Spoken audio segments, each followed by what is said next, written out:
How about this story, Will? Can't say I've ever seen a situation like this in my life. Here we have a marathon runner, British, who is sponsored by a company called On Running. Okay. Sneaker company, running shoe company. He didn't want to wear the product in this big race to qualify at the Olympic trials. He wanted to wear those magical Nike shoes. Yeah. With the carbon plate. Sure. Now, a lot of other manufacturers have the carbon plate from what I understand.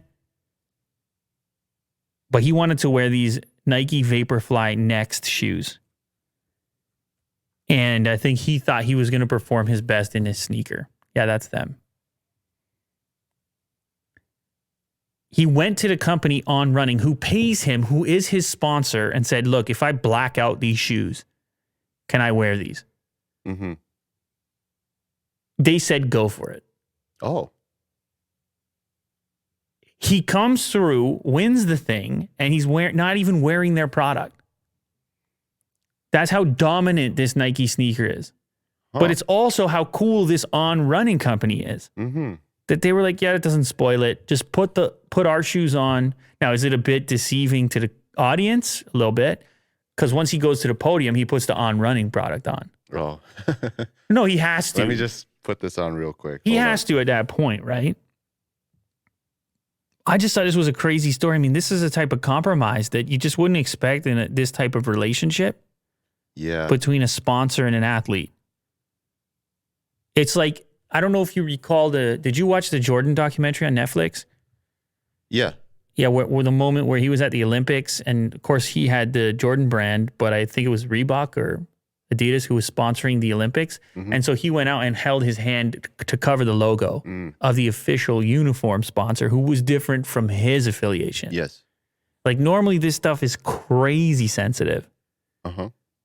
But not in this case. And he won, like first, right? This is a Olympic qualifier. Oh, okay. So yeah, the Olympics. We'll see what happens in the Olympics. But Thompson said, that's by the way the individual named Thompson, Chris Thompson. Thompson said, On is a great bunch who want the best for their athletes. So much so they went above and beyond for me today. A year later, On went above and beyond once more, again letting Thompson wear a rival brand's shoe to help him run as fast as possible. At the post-race awards ceremony, Thompson could be seen wearing On shoes. Now, I presume this company wants to get to the point where their shoe is competitive. Right. With this Vaporfly Next, but they're basically admitting at this point that they're not there yet. Or at least for him and his running style. Yes. But if you look at the list of people who placed highly in this event, there were a number that were wearing that particular shoe. Huh. So crazy. You can have some type of innovation. It's this carbon plate in there. Now everybody's doing a carbon plate and everyone's trying to catch up. Felt like running shoes were pretty standard for a while. Mm-hmm. I need to get those when I go for the run with Pepper. Yeah, you got to try them. I got to trim a few seconds off that. You know? Yeah.